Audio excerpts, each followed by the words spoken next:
vous avez évoqué le cyberharcèlement. C'est aussi une situation évidemment inquiétante, même si aujourd'hui c'est paradoxalement difficile d'avoir des données chiffrées assez précises. Donc on a plutôt des ordres de grandeur. Le Sénat avait également fait un rapport sur ce sujet qui évoquait entre 800 000 et 1 million d'enfants victimes d'harcèlement scolaire chaque année. Donc on voit qu'on est sur des données assez importantes. On pourrait rajouter également un certain nombre d'études qui ont été faites autour de la problématique des violences en ligne et des propos haineux.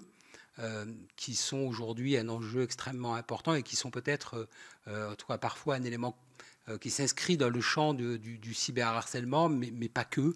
Et c'est aussi une problématique qui, pour nous, est extrêmement importante. Peut-être aussi vous citer quelques données du côté des familles et des parents, puisque nous sommes de l'UNAF.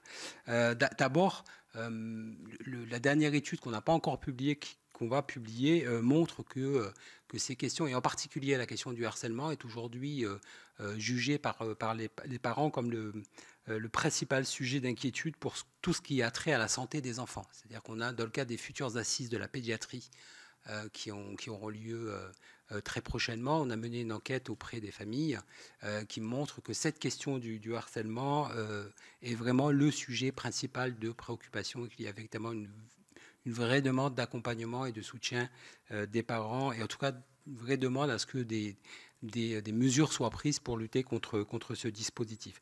Bien au-delà des questions autour du mal-être, de l'addiction, des troubles alimentaires ou encore du sommeil, c'est véritablement aujourd'hui bien perçu comme un enjeu important. Et c'était pour nous essentiel d'avoir cette information